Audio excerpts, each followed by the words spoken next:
ਵਾਹਿਗੁਰੂ ਜੀ ਕਾ ਖਾਲਸਾ ਵਾਹਿਗੁਰੂ ਜੀ ਕੀ ਫਤਿਹ। ਪਰਮ ਸਨਮਾਨਯੋਗ ਸਤਿਗੁਰੂ ਜੀ ਦੇ ਚਰਨਾਂ ਵਿੱਚ ਜੁੜ ਮਿਲ ਬੈਠੇ ਰੱਬ ਰੂਪ ਗੁਰਮੁਖ ਸਤਸੰਗੀ ਜਨ, ਸਤਿਗੁਰੂ ਜੀ ਦੀ ਰਹਿਮਤ ਬਖਸ਼ਿਸ਼ ਦਾ ਸਦਕਾ ਗੁਰੂ ਚਰਨਾਂ ਵਿੱਚ ਜੁੜ ਕੇ ਬਹਿਣ ਦਾ ਸਮਾਂ ਨਸੀਬ ਹੋਇਆ। ਸਤਿਗੁਰੂ ਜੀ ਦੀ ਪਿਆਰੀ ਅੰਮ੍ਰਿਤਮਈ ਬਾਣੀ ਦਾ ਕੀਰਤਨ ਗੁਰੂ ਕੇ ਪਿਆਰੇ ਕੀਰਤਨੀਆਂ ਪਾਸੋਂ ਆਪ ਜੀ ਨੇ ਸਰਵਣ ਕੀਤਾ। ਸਤਿਗੁਰੂ ਜੀ ਦੇ ਹਜ਼ੂਰ ਗੁਰੂ ਚਰਨਾਂ ਵਿੱਚ ਜੁੜ ਕੇ ਵਾਹਿਗੁਰੂ ਨਾਲ ਸਾਂਝ ਪਾਉਣ ਦੀ ਨਿਮਾਣੀ ਜਿਹੀ ਕੋਸ਼ਿਸ਼ ਕਰ ਰਹੇ ਹਾਂ।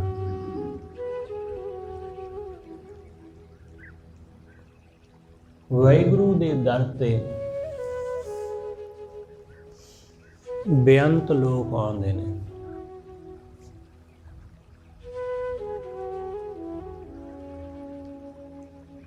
ਪਰ ਵਾਹਿਗੁਰੂ ਦੇ ਦਰ ਤੇ ਪ੍ਰਵਾਨ ਕੋਈ ਵਿਰਲਾ ਹੁੰਦਾ ਹੈ। ਕਰੋੜਾਂ ਲੋਕ ਚੱਲਦੇ ਨੇ, ਜਾਂ ਇੰਜ ਕਹੋ ਕਿ ਚੱਲਣ ਦਾ ਆਪਣੇ ਮਨ ਵਿੱਚ ਵਿਚਾਰ ਬਣਾਉਂਦੇ ਨੇ ਕਿ ਰੱਬ ਦੇ ਦਰ ਜਾਵਾਂਗੇ। ਕਰੋੜਾਂ ਲੋਕਾਂ ਦੇ ਮਨ ਵਿੱਚ ਇਹ ਵਿਚਾਰ ਉੱਠਦਾ ਹੈ। ਇਸ ਵਿਚਾਰ ਨੂੰ ਅਮਲੀ ਜਾਮਾ ਪਹਿਨਾਉਣ ਦੇ ਲਈ ਕਰੋੜਾਂ ਦੇ ਵਿੱਚੋਂ ਕੁਝ ਲੱਖਾਂ ਦੀ ਗਿਣਤੀ ਵਿੱਚ ਲੋਕ ਤੁਰਨ ਦਾ ਉਪਰਾਲਾ ਕਰਦੇ ਨੇ, ਤੇ ਜਿਹੜੇ ਤੁਰ ਪੈਂਦੇ ਨੇ ਉਹਨਾਂ ਵਿੱਚੋਂ ਜਿਹੜੇ ਆਪਣਾ ਮਾਰਗ ਛੱਡਦੇ ਨਹੀਂ ਉਹ ਹਜ਼ਾਰਾਂ ਦੀ ਗਿਣਤੀ ਵਿੱਚ ਰਹਿ ਜਾਂਦੇ ਨੇ, ਤੇ ਕੁਝ ਬਹੁਤੇ ਜਿਹੜੇ ਨੇ ਉਹ ਰਾਹ ਵਿੱਚ ਹੀ ਭਟਕ ਜਾਂਦੇ ਨੇ। ਤੇ ਉਹਨਾਂ ਹਜ਼ਾਰਾਂ ਦੇ ਵਿੱਚੋਂ ਰੱਬੀ ਮਾਰਗ ਉੱਤੇ ਚਲਦਿਆਂ ਚਲਦਿਆਂ ਮੰਜ਼ਿਲ ਦੇ ਨੇੜੇ ਪਹੁੰਚਣ ਵਾਲਿਆਂ ਦੀ ਗਿਣਤੀ ਸਿਰਫ ਕੁਝ ਕੁ ਸੈਂਕੜੇ ਦੇ ਵਿੱਚ ਰਹਿ ਜਾਂਦੀ ਹੈ, ਤੇ ਅਖੀਰ ਵਾਹਿਗੁਰੂ ਦੇ ਦਰ ਪਹੁੰਚਦਾ ਕੋਈ ਇੱਕ ਹੈ। ਚੱਲਦੇ ਹਜ਼ਾਰਾਂ ਲੱਖਾਂ ਨੇ, ਕਰੋੜਾਂ ਨੇ, ਪਰ ਪਹੁੰਚਣ ਵਾਲਾ ਕੋਈ ਇੱਕ, ਜਿਹੜਾ ਥਿੜਕਦਾ ਨਹੀਂ, ਜਿਹੜਾ ਡੋਲਦਾ ਨਹੀਂ, ਹਰ ਦੁੱਖ ਨੂੰ ਹਰ ਮੁਸੀਬਤ ਨੂੰ ਜਿਹੜਾ ਸਹਿੰਦਾ, ਜਿਹੜਾ ਉਹਦੇ ਦਰ ਤੇ ਉਸ ਵਾਹਿਗੁਰੂ ਦੇ ਗੀਤ ਗਾਉਂਦਾ, ਉਹਦੀ ਮਸਤੀ ਦੇ ਵਿੱਚ ਮਸਤ ਜਿਹੜਾ ਤੁਰਿਆ ਚੱਲਦਾ ਹੈ। ਉਹਨੂੰ ਕਿਸੇ ਤਰ੍ਹਾਂ ਦੀ ਕੋਈ ਮੁਸੀਬਤ, ਕਿਸੇ ਤਰ੍ਹਾਂ ਦਾ ਕੋਈ ਦੁੱਖ, ਕਿਸੇ ਤਰ੍ਹਾਂ ਦਾ ਕੋਈ ਸੁੱਖ ਉਹਨੂੰ ਉਲਝਾਉਂਦਾ ਨਹੀਂ, ਉਹਨੂੰ ਪ੍ਰਭਾਵਿਤ ਨਹੀਂ ਕਰ ਪਾਉਂਦਾ। ਉਹੀ ਅਡੋਲ ਟਿਕਿਆ ਰਹਿੰਦਾ ਹੈ, ਤੇ ਜਿਹੜਾ ਟਿਕਿਆ ਰਹਿੰਦਾ ਹੈ ਉਹੀ ਪਹੁੰਚਦਾ ਹੈ। ਵਾਹਿਗੁਰੂ ਦੇ ਦਰ ਤੇ ਆਉਂਦੇ ਨੇ ਬੇਅੰਤ ਲੋਕ, ਪਰ ਉਹਨਾਂ ਬੇਅੰਤ ਲੋਕਾਂ ਦੀਆਂ ਵਾਹਿਗੁਰੂ ਦੇ ਦਰ ਤੇ ਆਉਣ ਦੀਆਂ ਕਾਮਨਾਵਾਂ ਉਹ ਪ੍ਰਮਾਤਮਾ ਦੀਆਂ ਨਹੀਂ ਹੁੰਦੀਆਂ, ਉਹ ਵਾਹਿਗੁਰੂ ਦੀਆਂ ਨਹੀਂ। ਉਹਨਾਂ ਦੀਆਂ ਕਾਮਨਾਵਾਂ ਸੰਸਾਰ ਦੀਆਂ ਨੇ। ਉਹ ਪੈਸਾ ਚਾਹੁੰਦੇ ਨੇ, ਉਹ ਧੀਆਂ ਪੁੱਤ ਚਾਹੁੰਦੇ ਨੇ, ਉਹ ਕਾਰੋਬਾਰ ਚਾਹੁੰਦੇ ਨੇ, ਉਹ ਸਰੀਰ ਦੀ ਤੰਦਰੁਸਤੀ ਚਾਹੁੰਦੇ ਨੇ, ਉਹ ਘਰ ਦੀਆਂ ਸੁੱਖ ਸਹੂਲਤਾਂ ਚਾਹੁੰਦੇ ਨੇ, ਸੁੱਖ ਆਰਾਮ ਦੀ ਜ਼ਿੰਦਗੀ ਚਾਹੁੰਦੇ ਨੇ। ਐਸੀਆਂ ਕਾਮਨਾਵਾਂ ਨਾਲ ਭਰੇ ਹੋਏ ਲੋਕ ਰੱਬ ਦੇ ਦਰ ਤੇ ਦੁਆਵਾਂ ਕਰਦੇ ਦੇਖੇ ਜਾਂਦੇ ਨੇ। ਜਾਂ ਉਹ ਲੋਕ ਜਿਹੜੇ ਬਹੁਤ ਦੁੱਖ ਦੇ ਵਿੱਚ ਜੀਵਨ ਜਿਉਂਦੇ ਨੇ, ਦੁਖੀ ਚਿਹਰਿਆਂ ਵਾਲੇ, ਉਹ ਅਕਸਰ ਤੁਹਾਨੂੰ ਧਰਮ ਸਥਾਨਾਂ ਦੇ ਉੱਤੇ ਨਜ਼ਰ ਆ ਜਾਣਗੇ। दुख नाल भरे हुए, कोई घाटा पै गया, कोई नुकसान हो गया, कोई किसी तरह नाल दलिद्रता नाल भरिया है, गरीबी नाल भरिया है। इस तरह के हज़ारां लखां लोग धर्म स्थानां दे उत्ते जांदे हुए नज़र आउणगे।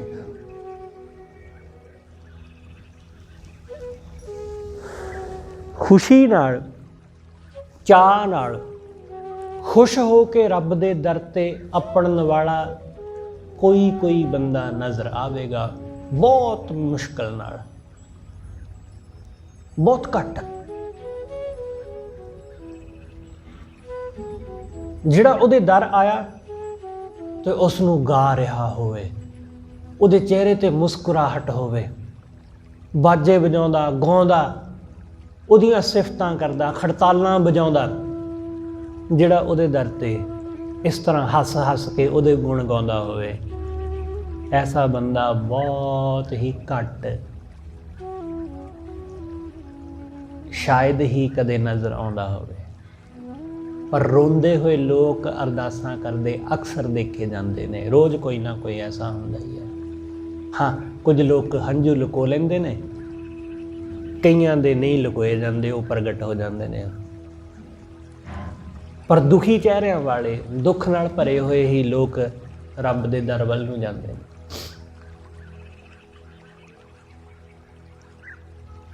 तो ख्याल रखना कि जे ये रब दे दर तो सुख लैके मुड़न, जां इन्हां नूं सुख मिले, जो ये चाहुंदे ने वो मिल जावे, फिर ये सुख नाल गुरु दे दर आउणगे नहीं। क्योंकि जदों बंदे नूं सुख मिल जांदा है, तां फिर वो सुख नूं मानण विच उलझ जांदा है, वो पार्टियां करन विच उलझ जांदा है, वो नच्चण गाउण ते खाण पीण विच उलझ जांदा है। रब दा दर नहीं फिर उसनूं चेते आउंदा। ते असल विच सुख विच ही वाहिगुरू नाल जुड़न दा ज़्यादा आनंद है, सुख विच, क्योंकि तुसी पहले ही सुखी हो, तुहानूं सुख मिलिया है, तुहानूं आनंद मिलिया है, तो उस आनंद दे विच वाधा कीता जा सकदा है जे उस आनंद दे विच बंदा आनंद दे दाते नाल जुड़ जावे।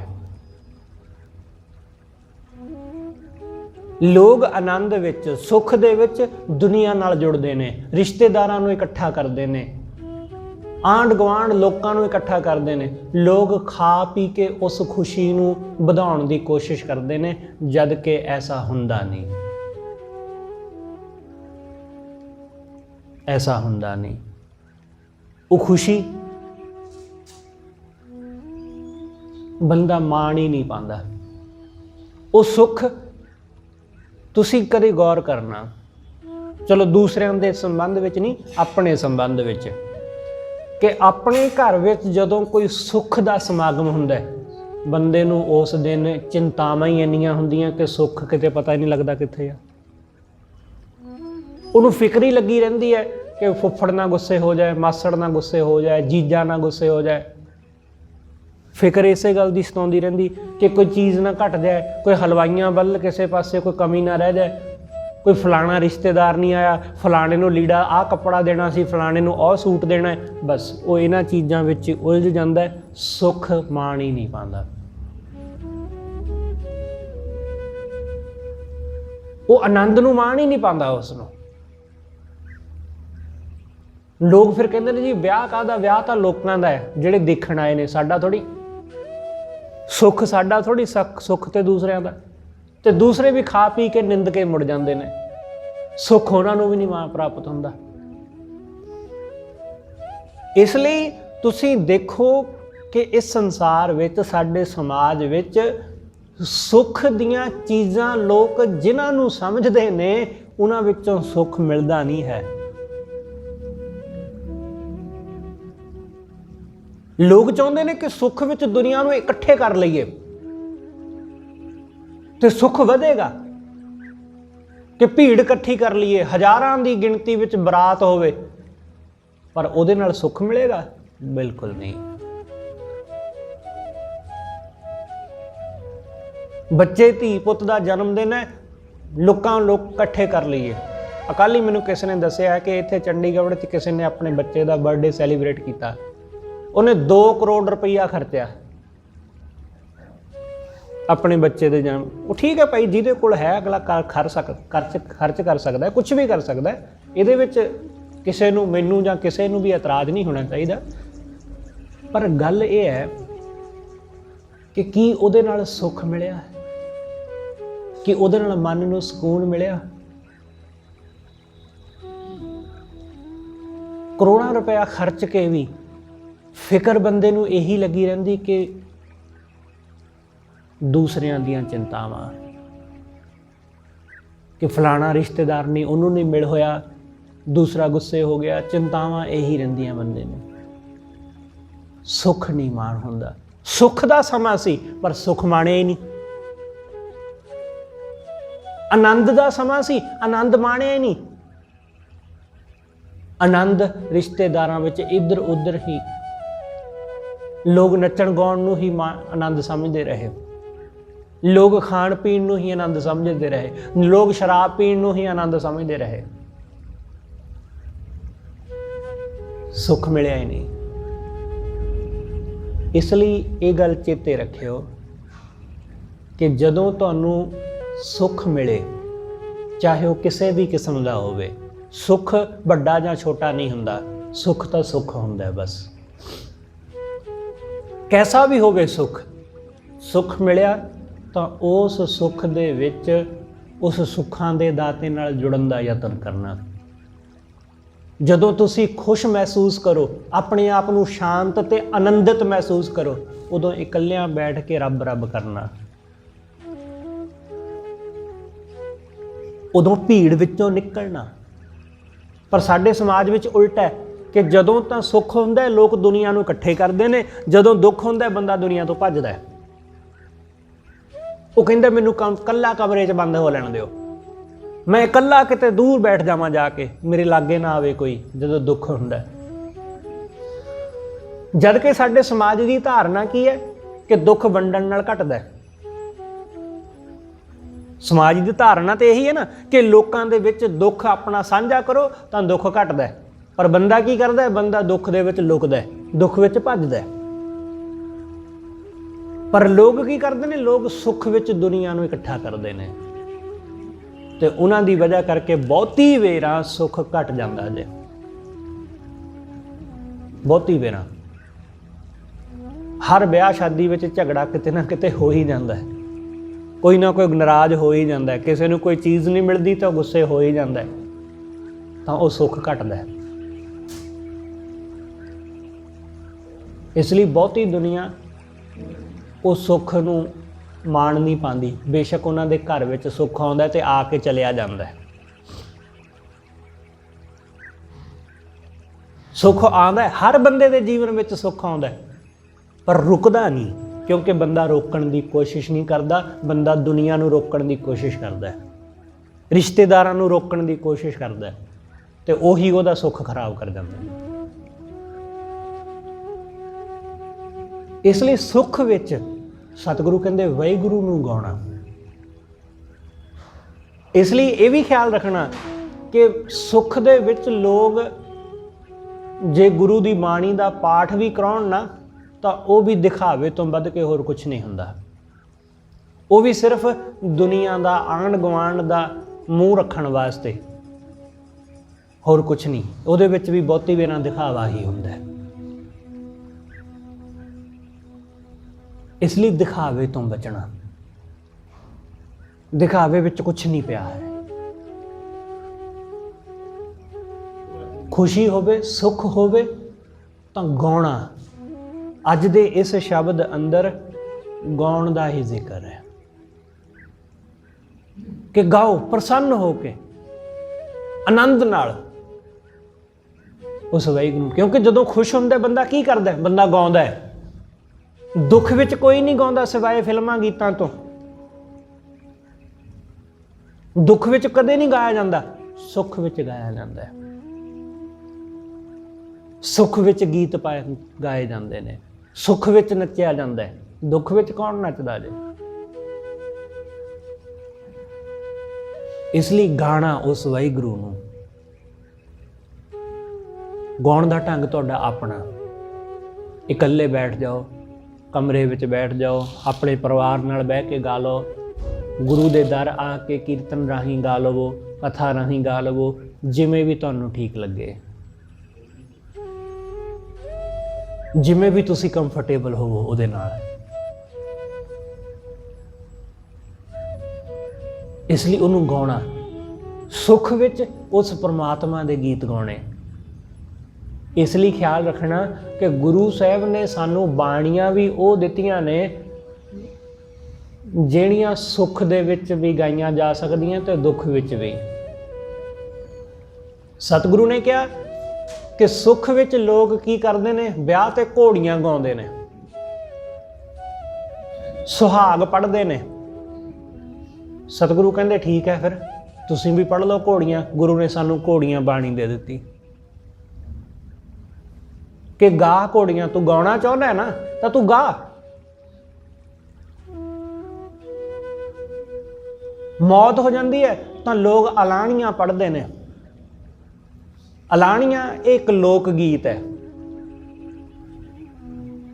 ਹਾਲੇ ਵੀ ਪਿੰਡਾਂ ਦੇ ਵਿੱਚ ਕਿਤੇ ਕਿਤੇ ਇਹ ਮੌਜੂਦ ਨੇ ਕਿ ਜਿਹੜਾ ਬੰਦਾ ਮਰ ਜਾਂਦਾ ਉਸ ਬੰਦੇ ਦੀਆਂ ਸਿਫਤਾਂ ਨੂੰ ਗਾ ਗਾ ਕੇ ਲੰਮੀ ਹੇਕ ਨਾਲ ਬੁੜੀਆਂ ਬੀਬੀਆਂ ਬਿਆਨ ਕਰਦੀਆਂ। ਤੇ ਗੁਰੂ ਸਾਹਿਬ ਨੇ ਕਿਹਾ ਕਿ ਇਹ ਰੋਣ ਪਿੱਟਣ ਵਾਲਾ ਕੰਮ ਛੱਡ, ਤੂੰ ਗਾ ਪਰਮਾਤਮਾ ਦੇ ਗੀਤ। ਇਸ ਲਈ ਸਤਿਗੁਰੂ ਨੇ ਕਿਹਾ ਧੰਨ ਸਰੰਦਾ ਸੱਚਾ ਪਾਤਸ਼ਾਹ ਜਿਨ ਜਗ ਧੰਦੜੇ ਲਾਇਆ। ਸਤਿਗੁਰੂ ਕਹਿੰਦੇ ਗਾ ਇਸ ਢੰਗ ਨਾਲ, ਗਾ ਘੋੜੀਆਂ, ਤੂੰ ਗਾ ਉਸ ਪਰਮਾਤਮਾ ਦੇ ਸੋਹਲੇ। ਹੁਣ ਸੋਹਲਾ ਅਸੀਂ ਪੜ੍ਹਦੇ ਹਾਂ ਜਦੋਂ ਬੰਦੇ ਦੀ ਮੌਤ ਹੋ ਜਾਂਦੀ ਹੈ। ਹੁਣ ਸੋਹਲੇ ਦਾ ਮਤਲਬ ਕੀ ਹੁੰਦਾ? ਸੋਹਲੇ ਦਾ ਮਤਲਬ ਹੁੰਦਾ ਖੁਸ਼ੀ ਦਾ ਗੀਤ। ਤੇ ਪੜ੍ਹਿਆ ਕਿੱਥੇ ਜਾਂਦਾ?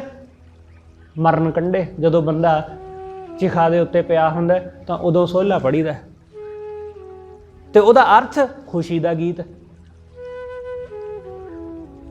ਸੋਹਲੇ ਸਤਿਗੁਰੂ ਕਹਿੰਦੇ ਉਸ ਪਰਮਾਤਮਾ ਦੇ ਗੀਤ ਗਾ, ਉਸ ਪਰਮੇਸ਼ਰ ਦੇ ਗੀਤ। ਤੇ ਉਸ ਸੋਹਲੇ ਵਿੱਚ ਜ਼ਿਕਰ ਕਿਸ ਗੱਲ ਦਾ ਹੈ? ਉਸ ਸੋਹਲੇ ਵਿੱਚ ਜ਼ਿਕਰ ਮਰ ਚੁੱਕੇ ਪ੍ਰਾਣੀ ਦਾ ਹੈ ਹੀ ਨਹੀਂ। ਉਹਦੇ ਵਿੱਚ ਜ਼ਿਕਰ ਹੈ ਕਿ ਸਾਡੀ ਆਤਮਾ ਪ੍ਰਮਾਤਮਾ ਨਾਲ ਮਿਲ ਜਾਵੇ। ਦੇਹੋ ਸੱਜਣ ਅਸੀਸੜੀਆਂ ਜਿਉ ਹੋਵੇ ਸਾਹਿਬ ਸਿਉ ਮੇਲ। ਇਸ ਲਈ ਸਤਿਗੁਰੂ ਕਹਿੰਦੇ ਗਾ ਉਸ ਵਾਹਿਗੁਰੂ ਨੂੰ, ਉਹਦੇ ਗੀਤ ਗਾ, ਉਹਦੀਆਂ ਸਿਫਤਾਂ ਕਰ ਕਿ ਉਹ ਪ੍ਰਮਾਤਮਾ, ਉਸ ਵਾਹਿਗੁਰੂ ਦਾ ਉਹ ਦਰ, ਉਹ ਕਿੰਨਾ ਪਿਆਰਾ ਹੈ, ਉਹ ਕਿੰਨਾ ਸੋਹਣਾ ਹੋਵੇਗਾ ਉਹ ਦਰ ਜਿੱਥੇ ਬੈਠ ਕੇ ਵਾਹਿਗੁਰੂ ਸਭ ਦੀ ਸੰਭਾਲ ਕਰਦਾ ਹੈ। ਗਾ ਉਸ ਵਾਹਿਗੁਰੂ ਦੇ ਗੀਤ। ਇਸ ਲਈ ਇਸ ਸੋਦਰ ਦੇ ਸ਼ਬਦ ਅੰਦਰ ਪਹਿਲੀ ਪੰਕਤੀ ਗੁਰੂ ਸਾਹਿਬ ਨੇ ਉਸ ਪ੍ਰਮਾਤਮਾ ਦੀ ਸਿਫਤ ਵਿੱਚ ਕਹੀ। ਇਹ ਸਵਾਲ ਨਹੀਂ ਹੈ ਕਿ ਵਾਹਿਗੁਰੂ ਤੇਰਾ ਦਰ ਕੈਸਾ ਹੈ, ਨਹੀਂ, ਇਹ ਤੇ ਉਹਦੀ ਸਿਫਤ ਕੀਤੀ ਜਾ ਰਹੀ ਹੈ। ਪੁੱਛਿਆ ਨਹੀਂ ਜਾ ਰਿਹਾ ਕਿ ਤੇਰਾ ਦਰ ਕਿਹੋ ਜਿਹਾ ਹੈ, ਦੱਸਿਆ ਜਾ ਰਿਹਾ ਹੈ ਕਿ ਤੇਰਾ ਉਹ ਦਰ ਕਿੰਨਾ ਸੋਹਣਾ ਹੈ। ਆਸਾ ਰਾਗ ਦੀ ਆਰੰਭਤਾ ਹੁੰਦੀ ਹੈ ਇਸ ਸ਼ਬਦ ਤੋਂ, 347 ਅੰਗ ਉੱਪਰੋਂ। ਇਹ ਸ਼ਬਦ ਗੁਰੂ ਗ੍ਰੰਥ ਸਾਹਿਬ ਵਿੱਚ 3 ਦਫਾ ਆਇਆ। ਪਹਿਲੀ ਵਾਰੀ ਜਪਜੀ ਸਾਹਿਬ ਵਿੱਚ ਸੋਦਰ ਕਿਹਾ, ਸੋ ਕਰ ਕਿਹਾ। ਉਸ ਤੋਂ ਬਾਅਦ ਦੂਸਰੀ ਵਾਰੀ ਜਪਜੀ ਸਾਹਿਬ ਦੀ ਸਮਾਪਤੀ ਤੋਂ ਬਾਅਦ 8 ਅੰਗ ਉੱਤੇ ਸੋਦਰ ਦੇ ਵਿੱਚ, ਰਹਿਰਾਸ ਦੇ ਵਿੱਚ ਸੋਦਰ ਤੇਰਾ ਕਿਹਾ, ਸੋ ਕਰ ਕਿਹਾ। ਫਿਰ ਤੀਸਰੀ ਵਾਰੀ ਇੱਥੇ 347 ਅੰਗ ਉੱਪਰ।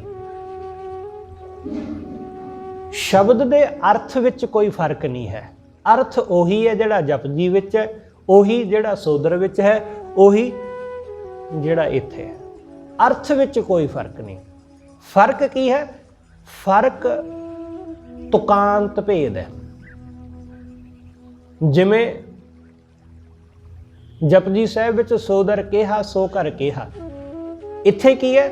ਸੋ ਦਰ ਤੇਰਾ ਕਿਹਾ ਸੋ ਕਰ ਕਿਹਾ। ਬਸ ਥੋੜਾ ਜਿਹਾ ਸ਼ਬਦਾਂ ਦੇ ਵਿੱਚ ਫੇਰ ਬਦਲ ਹੈ, ਪਰ ਅਰਥ ਵਿੱਚ ਕੋਈ ਫੇਰ ਬਦਲ ਨਹੀਂ, ਅਰਥ ਉਹੀ ਹੈ ਸੇਮ। ਇਹ ਸ਼ਬਦ 3 ਵਾਰੀ ਕਿਉਂ ਹੈ? ਥੋੜੇ ਦਿਨ ਪਹਿਲਾਂ ਕਿਸੇ ਨੇ ਮੈਨੂੰ ਪੁੱਛਿਆ ਵੀ ਸੀ ਇੱਥੇ।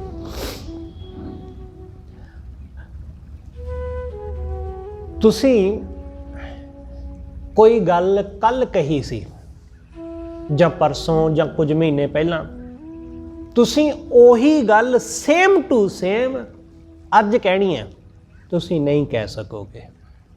ਤੁਸੀਂ ਉਹਦੇ ਵਿੱਚ ਇੱਕ ਅੱਧੇ ਅੱਖਰ ਦਾ ਫਰਕ ਪਾਓਗੇ ਹੀ ਪਾਓਗੇ। ਤੁਸੀਂ ਜਾਣਬੁੱਝ ਕੇ ਨਹੀਂ ਪਾਇਆ, ਉਹ ਆਪਣੇ ਆਪ ਪਿਆ। ਇਹ ਸੁਭਾਵਕ ਹੈ, ਐਸਾ ਹੀ ਹੁੰਦਾ ਹੈ। ਗੁਰੂ ਸਾਹਿਬ ਨੇ ਜਦੋਂ ਵੀ ਕੋਈ ਸ਼ਬਦ ਦੂਸਰੀ ਵਾਰੀ ਰਿਪੀਟ ਕੀਤਾ ਤਾਂ ਉਸ ਸ਼ਬਦ ਵਿੱਚ ਥੋੜਾ ਬਹੁਤ ਮਾਤਰਾਵਾਂ ਦਾ, ਥੋੜਾ ਬਹੁਤ ਤੁਕਾਂਤ ਭੇਦ ਦਾ ਫਰਕ ਪਿਆ ਹੀ ਪਿਆ ਹੈ। ਜਿੰਨੇ ਵੀ ਸ਼ਬਦ ਗੁਰਬਾਣੀ ਵਿੱਚ ਦੁਬਾਰਾ ਰਿਪੀਟ ਹੁੰਦੇ ਨੇ ਸਾਰਿਆਂ ਵਿੱਚ, ਕਿਉਂਕਿ ਪਹਿਲਾਂ ਇੱਕ ਸ਼ਬਦ ਉਚਾਰਿਆ, ਜਿਵੇਂ ਜਪਜੀ ਸਾਹਿਬ ਤੇ ਇੱਕੋ ਵਾਰੀ ਉਚਾਰਿਆ ਨਾ ਇਕੱਠਾ ਹੀ, ਗੁਰੂ ਨਾਨਕ ਸਾਹਿਬ ਨੇ ਜਪਜੀ ਸਾਹਿਬ ਇੱਕੋ ਵਾਰੀ ਉਚਾਰਿਆ। ਉਸ ਤੋਂ ਬਾਅਦ ਹੁਣ ਉਸੇ ਜਪਜੀ ਸਾਹਿਬ ਦੇ ਵਿੱਚ ਸੋਦਰ ਆ ਗਿਆ, ਸੋਦਰ ਵਾਲਾ ਸ਼ਬਦ। ਜਦੋਂ ਗੁਰੂ ਨਾਨਕ ਸਾਹਿਬ ਨੇ ਸੋਦਰ ਦਾ ਸ਼ਬਦ ਦੂਸਰੀ ਵਾਰੀ ਗਾਇਆ, ਉਹ ਇਕੱਲਾ ਗਾਇਆ, ਇਕੱਲਾ। ਤੇ ਜਦੋਂ ਇਕੱਲਿਆਂ ਗਾਇਆ ਉਸ ਸਿਰਫ ਸੋਦਰ ਦੇ ਸ਼ਬਦ ਨੂੰ, ਤਾਂ ਜਿਸ ਅਵਸਥਾ ਵਿੱਚ ਉਹ ਸਨ, ਜਿਹੋ ਜਿਹਾ ਉਹਨਾਂ ਨੂੰ ਪ੍ਰਮਾਤਮਾ ਵੱਲੋਂ ਫੁਰਿਆ, ਉਹਨਾਂ ਨੇ ਉਸ ਨੂੰ ਉਸੇ ਤਰ੍ਹਾਂ ਲਿਖਿਆ ਤੇ ਉਹਦੇ ਵਿੱਚ ਥੋੜਾ ਅੰਤਰ ਆ ਗਿਆ। ਤੀਸਰੀ ਵਾਰੀ ਗੁਰੂ ਨਾਨਕ ਸਾਹਿਬ ਨੇ ਜਦੋਂ ਇਸ ਸ਼ਬਦ ਨੂੰ ਉਚਾਰਿਆ, ਗਾਇਆ, ਤਾਂ ਤੀਸਰੀ ਵਾਰੀ ਜਿਹੜਾ ਉਹਦੇ ਵਿੱਚ ਫਰਕ ਆਇਆ, ਉਹਨੂੰ ਉਸੇ ਤਰ੍ਹਾਂ ਹੀ ਲਿਖ ਲਿਆ ਗਿਆ। ਇਸ ਲਈ ਜਦੋਂ ਵੀ ਜਿਸ ਅਵਸਥਾ ਵਿੱਚ ਗੁਰੂ ਸਾਹਿਬ ਜੀ ਸਨ, ਉਸ ਸ਼ਬਦ ਨੂੰ ਉਸੇ ਅਵਸਥਾ ਵਿੱਚ ਉਹਨਾਂ ਨੇ ਉਚਾਰਿਆ। ਜਦੋਂ ਗੁਰੂ ਨਾਨਕ ਸਾਹਿਬ ਮਹਾਰਾਜ ਇਸਲਾਮੀ ਇਲਾਕੇ ਵਿੱਚ ਜਾਂਦੇ ਨੇ, ਹੁਣ ਇਸਲਾਮ ਦੇ ਵਿੱਚ ਆਸਾ ਰਾਗ ਬੜਾ ਗਾਇਆ ਜਾਂਦਾ ਹੈ, ਸੂਫੀਆਂ ਵਿੱਚ ਆਸਾ ਰਾਗ ਉਹਨਾਂ ਨੂੰ ਬੜਾ ਭਾਉਂਦਾ ਹੈ, ਤਿਲੰਗ ਰਾਗ ਉਹਨਾਂ ਨੂੰ ਬੜਾ ਪਿਆਰਾ ਲੱਗਦਾ ਹੈ। ਗੁਰੂ ਸਾਹਿਬ ਨੇ ਆਸਾ ਰਾਗ ਦੇ ਵਿੱਚ ਬਹੁਤ ਸਾਰੇ ਸ਼ਬਦ ਇਸਲਾਮ ਨਾਲ ਸੰਬੰਧਿਤ ਉੱਥੋਂ ਦੇ ਲੋਕਾਂ ਨੂੰ ਸੋਝੀ ਦੇਣ ਲਈ ਗੁਰੂ ਸਾਹਿਬ ਨੇ ਉਚਾਰੇ। ਇਸ ਲਈ ਗੁਰੂ ਸਾਹਿਬ ਨੇ ਵੱਖ-ਵੱਖ, ਕਿਉਂਕਿ ਕਈ ਵਾਰੀ ਕੋਈ ਸ਼ਬਦ ਕਿਸੇ ਬੰਦੇ ਨੂੰ ਸੰਬੋਧਨ ਕਰਕੇ ਕੀਤਾ ਜਾਂਦਾ ਹੈ, ਉਚਾਰਨ ਕੀਤਾ ਜਾਂਦਾ ਹੈ, ਕਈ ਵਾਰੀ ਕੋਈ ਸ਼ਬਦ ਕਿਸੇ ਬੰਦੇ ਨੂੰ, ਤੇ ਸਿਚੁਏਸ਼ਨ, ਹਾਲਾਤ ਤੇ ਸਾਹਮਣੇ ਬੈਠੇ ਬੰਦੇ ਦੀ ਬਿਰਤੀ, ਉਹਦੇ ਅਕੋਰਡਿੰਗ ਜਦੋਂ ਸ਼ਬਦ ਨੂੰ ਦੁਬਾਰਾ ਉਚਾਰਨ ਕੀਤਾ ਜਾਏਗਾ ਤਾਂ ਥੋੜਾ ਉਹਦੇ ਵਿੱਚ ਅੰਤਰ ਆਵੇਗਾ ਹੀ ਆਵੇਗਾ। ਖੈਰ, ਸਭ ਤੋਂ ਪਹਿਲਾਂ ਮੂਲ ਮੰਤਰ, ਇਸ ਸ਼ਬਦ ਦੇ ਆਰੰਭ ਵਿੱਚ ਰਾਗ ਦੀ ਆਰੰਭਤਾ ਹੁੰਦੀ ਹੈ। ਇੱਕ ਓੰਕਾਰ, ਵਾਹਿਗੁਰੂ ਇੱਕ ਹੈ, ਸਰਵ ਵਿਆਪਕ ਹੈ, ਉਸੇ ਪਰਮੇਸ਼ਰ ਦਾ ਨਾਮ ਹਮੇਸ਼ਾ ਰਹਿਣ ਵਾਲਾ ਸਤਿਨਾਮ। ਉਹੀ ਕਰਤਾ ਹੈ ਤੇ ਕਰਕੇ ਸਭ ਦੇ ਵਿੱਚ ਸਮਾਇਆ ਹੋਇਆ ਪੁਰਖ, ਕਰਤਾ ਪੁਰਖ, ਨਿਰਭਉ ਤੇ ਨਿਰਵੈਰ। ਉਹ ਭਉ ਰਹਿਤ ਹੈ ਅਤੇ ਵੈਰ ਰਹਿਤ, ਨਾ ਉਹਨੂੰ ਡਰ ਹੈ, ਨਾ ਹੀ ਉਹਨੂੰ ਕਿਸੇ ਨਾਲ ਕੋਈ ਵੈਰ ਹੈ। ਅਕਾਲ ਮੂਰਤ, ਵਾਹਿਗੁਰੂ ਦੀ ਮੂਰਤ, ਪ੍ਰਮਾਤਮਾ ਦੀ ਸ਼ਖਸੀਅਤ, ਉਹ ਅਕਾਲ ਤੋਂ ਰਹਿਤ, ਮੌਤ ਤੋਂ ਰਹਿਤ। ਕਾਲ ਮਤਲਬ ਮੌਤ, ਕਾਲ ਮਤਲਬ ਸਮਾਂ। ਪਰਮੇਸ਼ਰ ਸਮੇਂ ਚੱਕਰ ਵਿੱਚ ਨਹੀਂ ਆਉਂਦਾ, ਉਹ ਜਨਮ ਮਰਨ ਬੁਢਾਪਾ ਇਹਨਾਂ ਚੀਜ਼ਾਂ ਦੇ ਵਿੱਚ ਨਹੀਂ ਆਉਂਦਾ ਕਿ ਜਨਮ, ਜਵਾਨੀ, ਬਚਪਨ, ਜਵਾਨੀ, ਬੁਢਾਪਾ, ਇਹਨਾਂ ਵਿੱਚ ਉਹ ਉਲਝਦਾ ਹੀ ਨਹੀਂ। ਉਸ ਸਮੇਂ ਚੱਕਰ ਦਾ ਉਹਦੇ ਉੱਤੇ ਅਸਰ ਨਹੀਂ ਹੁੰਦਾ। ਸਮੇਂ ਚੱਕਰ ਵਿੱਚ ਅਸੀਂ ਲੋਕ ਉਲਝਦੇ ਹਾਂ। ਅਜੂਨੀ, ਜਿਹੜਾ ਜੂਨ ਰਾਹੀਂ ਜਨਮਦਾ ਨਹੀਂ, ਕਿਸੇ ਜੂਨੀ ਵਿੱਚ ਨਹੀਂ ਪੈਂਦਾ, ਯੌਨ ਰਾਹੀਂ ਜਿਹਦਾ ਜਨਮ ਨਹੀਂ ਹੁੰਦਾ, ਜੋ ਆਪਣੇ ਆਪ ਤੋਂ ਹੈ, ਸੈ ਭੰਗ, ਸਵੈ ਪ੍ਰਕਾਸ਼ ਤੋਂ। ਤੇ ਐਸਾ ਵਾਹਿਗੁਰੂ ਗੁਰੂ ਦੀ ਕਿਰਪਾ ਨਾਲ ਹਾਸਲ ਹੁੰਦਾ ਹੈ, ਗੁਰ ਪ੍ਰਸਾਦ। ये मूल मंत्र है। मूल मंत्र सिर्फ इन्ना ही है, एक ओंकार तो लैके गुरप्रसाद तक। राग आसा, आसा राग है तो इस राग नूं अमृत वेले गाया जाता है। आसा की वार आपां पढ़ते हैं, वो रोज़ अमृत वेले पढ़ी जाती। राग आसा महला पहला, पहला शरीर, पहले शरीर गुरु नानक साहब महाराज जी का उचारण किया होया ये शब्द घर पहला। तो जदों आसा राग विच शब्द नूं गाया जाएगा तो जिहड़ा तबला बजेगा नाल वो पहले घर विच, पहले घर दे विच इस शब्द नूं गाया जाना है। आसा असल विच रागणी है, राग ते रागणियां, आसा रागणी है, इसलिए इस गल का भी ख्याल रखना। ते सोदर, सोदर इस बाणी का सिरलेख है। सोदर जदों इस करके सोदर रहरास कहा जाता है, सोदर रहरास। इसलिए बहुते विद्वान वो जिहड़ी शाम नूं असीं बाणी पढ़दे आ उहनूं रहरास नहीं कहंदे, उहनूं सोदर ही कहंदे ने बहुते विद्वान। बहुतियां साडियां संप्रदावां वो सोदर कहंदी कि सोदर बाणी। जदों तुसीं जपजी साहिब तो बाद सोदर दे शब्द देखोगे तो उत्थे सिरलेख सोदर है। सोदर तो सोदर दे सिरलेख हेठ कुछ शब्द ने, जिमें पहला सोदर तेरा, उस तो बाद सुण वड्डा, फिर आखां जीवां, उस तो बाद फिर गुजरी का शब्द हर के जन सतगुरु सतपुरखा, फिर काहे रे चितवैं उद्यम ए, उस तो बाद फिर ये शब्द आ गए। उस तो बाद फिर सोपुरख, सोपुरख आ गया। सोपुरख दे सिरलेख हेठ शब्द आ जाते हैं।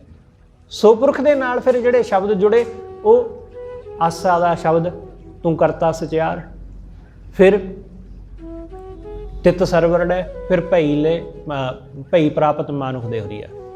ये शब्द टोटल 9 शब्द ने सोदर दे, 9 शब्द सोदर रहरास दे ने। उस तो बाद फिर चौपई है, वो बाद विच पंथ ने ऐड की है। तो 2 शब्द अखीर विच होर वो दर्ज किए गए ने, वो है मुंदावणी अते श्लोक तेरा किता जातो है। ये रहरास की संपूर्णता है, इन्नी रहरास है जो पंथ वल्लों प्रवाणित है। खैर सतगुरु समझाते ने उस वाहिगुरू नूं संबोधन करके उस परमेश्वर के चरणों में बेनती करते हैं कि सच्चे पातशाह तेरा वो दर कितना खूबसूरत है जिथे बैठ के तू सब की संभाल करता है। सोदर तेरा केहा सो कर केहा जितवै सर्व संभाले। जिथे तू सब की संभाल करदा है, जिथे तू सब नूं देखदा है, सब नूं संभालदा है, सब नूं प्यार करदा है, वो जगह कितनी सोहनी है, वो घर कितना सोहना है। ते तेरे उस दर ते सामने बेअंत जीव तेरी उस्तत कर रहे ने, तेनू गा रहे ने। वाजे तेरे नाद अनेक असंखा, केते तेरे बावनहारे। तेरे दर ते खड़ोते बेअंत ने जिहड़े तेनू रागां राही गा रहे ने, साज बजा के, नाद साजां राही, अनेकां असंखां बेअंत साजां राही तेनू गा रहे ने। ते उन्हां बेअंत साजां नूं वजाउण वाले भी बेअंत ने।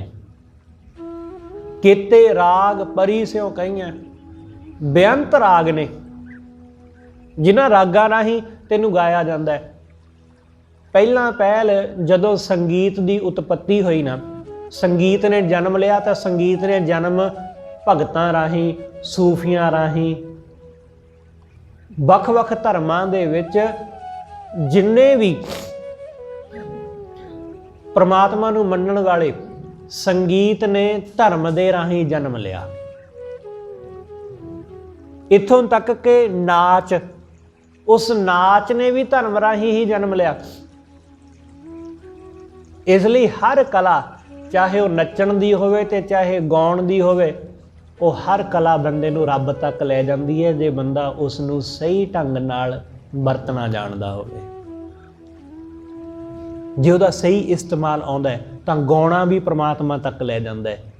जे बंदा नच्चण दा ढंग जाणदा है तां नच्चणा भी परमात्मा तक ले जांदा है। इसलिए सतगुरु कहते बेअंत ने राग, किते राग परी स्यों कईयां, किन्ने राग ने ते किन्नियां ही राग दियां रागणियां परियां, राग अते रागणियां। किते गावण हारे ते किन्ने ही बेअंत उन्हां रागां नूं गाउण वाले ने, उन्हां नूं गाउण वाले, रागां नूं रागणियां नूं गाउण वाले। हे सच्चे पातशाह, ये हवा पानी अग सब तैनू ही गा रहे ने, सब तेरी ही रजा विच चल रहे ने। गावन तुदनो पौण पानी बैसंतर, गावे राजा धर्म द्वारे। कि राजा धर्म, जिन्हों धर्मराज कहा जाता है, वह भी तेरे द्वार ते बैठा तैनू ही गा रहा है, सब तेरा ही गुणगान कर रहे ने। गावन तुदनो चित्त गुप्त लिख जानन, चित्त गुप्त, चित्रगुप्त। चित्रगुप्त हिंदू ग्रंथां विच कहा गया है कि चित्रगुप्त वो ने जिहड़े बंदे दे प्रगट अते गुप्त कंमां नूं लिखण वाले, उन्हां दा लेखा जोखा रखण वाले, जिहड़े बंदे दे चंगे मंदे कर्मां नूं, चित्र मतलब जिहड़े प्रगट तौर ते असीं करदे हां, गुप्त जिहड़े लुक के कीते जांदे ने, जिहड़े दुनिया दे सामणे प्रगट नहीं होण दित्ते जांदे, उन्हां दा हिसाब किताब रखण वालिआं नूं चित्रगुप्त कहंदे ने। सतगुरु कहंदे गावन तुदनो चित्त गुप्त लिख जानन। जिहड़े चित्रगुप्त ने वो भी तेरे गुण गाउंदे ने, वो लिख लिख के तेरे गुणां दा गायन करदे ने। लिख लिख धर्म विचारे, वो लिख लिख के विचारदे ने, धर्म नूं गाउंदे ने, विचारदे ने। गावन तुदनो ईश्वर ब्रह्मा देवी, सोहन तेरे सदा सवारे। ईश्वर ब्रह्मा ये सब, शिव जी ब्रह्मा महेश, ये सारे जिहड़े ने ब्रह्मा विष्णु महेश, ये सारे तेरे गुण गा रहे ने, तैनू ही सिमर रहे ने। सोहन तेरे सदा सवारे, जिन्ने ये देवते ने देवियां ने, ये सब सोहंदे ने, तैनू सिमरदे ने अते तैनू सिमर के ये अपने आप नूं सवार लैंदे ने। गावन तुदनो इंद्र इंद्रासन बैठे, देवतियां दर नाले। इंद्र वर्गे देवते ਜਿਹੜੇ ਇੰਦਰਾਸਣ ਆਪਣੇ ਆਸਣ ਦੇ ਉੱਤੇ ਬੈਠੇ ਹੋਏ, ਉਹ ਵੀ ਤੇਰੇ ਹੀ ਗੁਣਾਂ ਨੂੰ ਗਾ ਰਹੇ ਨੇ, ਜਿਨ੍ਹਾਂ ਦੇ ਨਾਲ ਇੰਦਰ ਦੇ ਨਾਲ ਹੋਰ ਵੀ ਬਹੁਤ ਸਾਰੇ ਦੇਵਤੇ, ਦੇਵਤਿਆਂ ਦਰ ਨਾਲੇ, ਉਹ ਵੀ ਤੇਰੇ ਦਰ ਤੇ ਤੈਨੂੰ ਹੀ ਗਾ ਰਹੇ ਨੇ। ਗਾਵਨ ਤੁਧਨੋ ਸਿੱਧ ਸਮਾਧੀ ਅੰਦਰ, ਗਾਵਨ ਤੁਧਨੋ ਸਾਧ ਵਿਚਾਰੇ। ਜਿੰਨੇ ਸਿੱਧ ਨੇ, ਜਿਹੜੇ ਸਮਾਧੀਆਂ ਲਾ ਕੇ ਬੈਠੇ ਨੇ, ਉਹ ਵੀ ਸਮਾਧੀਆਂ ਦੇ ਵਿੱਚ ਤੈਨੂੰ ਹੀ ਗਾ ਰਹੇ ਨੇ, ਤੇਰੇ ਹੀ ਗੁਣਾਂ ਨੂੰ ਗਾ ਰਹੇ ਨੇ, ਤੈਨੂੰ ਹੀ ਵਿਚਾਰ ਰਹੇ ਨੇ। गावन तुदनो जति सती संतोखी, गावन तुदनो वीर करारे। जिन्ने ये जति सती, जत सत दे धारनी, संतोखी बंदे, जिन्हां ने अपने आप नूं सबर संतोख दे नाल भरिया होया, संतोखी अते जपी तपी जत सत नूं धारण करन वाले, वो सब ते वीर करारे। वीर मतलब सूरमे, बहादुर, बड़े करारे, बड़े करड़े, वो भी तेनू गा रहे हैं। गावन तुदनो पंडित पढ़े रखी सुर।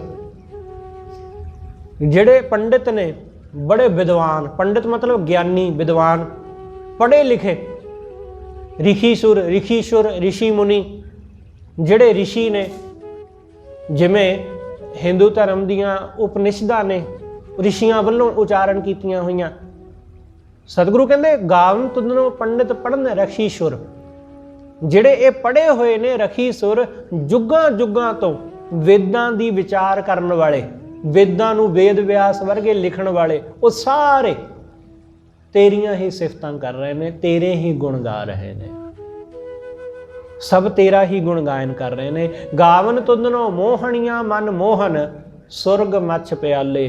सुरग दियां अफसरां, सुरग दियां मोहनियां, ਜਿਹੜੀਆਂ जिन्हां नूं कोई भी देख लवे तो उन्हां दा मन मोहित हो जाए, वो सारियां तैनू ही गा रही। सुरग मछ, सुरग लोक, मात लोक, पताल लोक। प्याल मतलब पताल, कि ये मछ मतलब आ मात लोक। ये सारे सुरग मछ प्याले, ये तीनों लोक, सुरग लोक, मात लोक, पताल लोक, इन्हां सारियां दे विच वसन वाले सब तैनू ही गा रहे ने। गावन तुदनो रतन उपाए तेरे, 68 तीर्थ नाले। हे सच्चे पातशाह, तेरे पैदा किए हुए रतन, वो भी तेरा ही गुण गायन कर रहे हैं। ਉਹ ਵੀ ਤੈਨੂੰ ਹੀ ਗਾ ਰਹੇ ਨੇ। ਤੇ ਇਹ ਜਿੰਨੇ ਤੀਰਥ ਨੇ 68 68 8 ਤੇ 60 68 68 ਤੀਰਥ ਤੇ ਤੀਰਥਾਂ ਦੇ ਨਾਲ ਹੋਰ ਜਿੰਨੇ ਵੀ ਨਾਲੇ ਨੇ ਨਦੀਆਂ ਨੇ ਉਹ ਸਭ ਤੇਰਾ ਹੀ ਗੁਣਗਾਨ ਕਰ ਰਹੇ ਨੇ। ਗਾਵਨ ਤੁਧਨੋਂ ਜੋਧ ਮਹਾਬਲ ਸੂਰਾ, ਗਾਵਨ ਤੁਧਨੋਂ ਖਾਣੀ ਚਾਰੇ। ਜਿੰਨੇ ਯੋਧੇ ਨੇ, ਸੂਰਮੇ ਨੇ, ਮਹਾਬਲੀ ਨੇ, बड़े बड़े सूरमे, वो सब तेरे ही गुणा नूं गा रहे ने। ते खाणी, चार खाणियां, अंडज जेरज सेतज उत्पुज, चारे खाणियां, चार खाणियां विच कहा जाता है कि संसार उपजदा है, कि चारां खाणियां राही ही ये जीवन की उत्पत्ति हुंदी है। ते ये चारे खाणियां, इन्हां दे चारे जीव वो भी तैनूं ही सिमर रहे ने, तैनूं ही गा रहे ने। गावन तुदनों खंड मंडल ब्रह्मंडा, कर कर रखे तेरे तारे। हे सच्चे पातशाह, वख वख खंड, वख वख मंडल, जिन्ने आयाम ने, जिन्ने मंडल, जिथे भी किते जीवन है, सब थाई तेरे ही गुणा नूं गाया जा रहा है।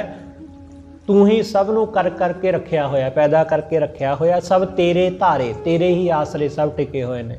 सेई तुदनों गावन, जो तुद भावन, रत्ते तेरे भगत रसाले। ਉਹੀ तेरे गुण गाउंदे ने ਜਿਹੜੇ ਤੈਨੂੰ ਭਾਉਂਦੇ ਨੇ, ਜਿਹੜੇ ਤੈਨੂੰ ਚੰਗੇ ਲੱਗਦੇ ਨੇ, ਉਹੀ ਤੇਰੇ ਗੁਣਾਂ ਦਾ ਗਾਇਨ ਕਰਦੇ ਨੇ। ਰੱਤੇ ਤੇਰੇ ਭਗਤ ਰਸਾਲੇ, ਭਗਤ ਜਿਹੜੇ ਨੇ ਉਹ ਤੇਰੇ ਰਸ ਦੇ ਵਿੱਚ ਰੱਤੇ ਹੋਏ, ਤੇਰੇ ਨਾਮ ਦੇ ਰਸ ਵਿੱਚ ਐਸੇ ਮਸਤ ਹੋਏ ਤੇਰੇ ਗੁਣ ਗਾ ਰਹੇ ਨੇ। ਹੋਰ ਕਿਤੇ ਤੁਧਨੋਂ ਗਾਵਨ, हे ਸੱਚੇ ਪਾਤਸ਼ਾਹ, ਹੋਰ ਕਿੰਨੇ ਕੁ ਤੈਨੂੰ ਗਾਉਂਦੇ ਨੇ।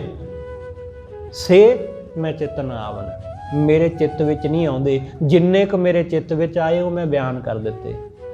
पर होर किन्ने को गा रहे ने, वो मेरे चित्त विच नहीं। होर किते तुदनों गावन, से मैं चित्त न आवन, नानक क्या विचारे। नानक भला उन्हां दी की विचार कर सकदा है।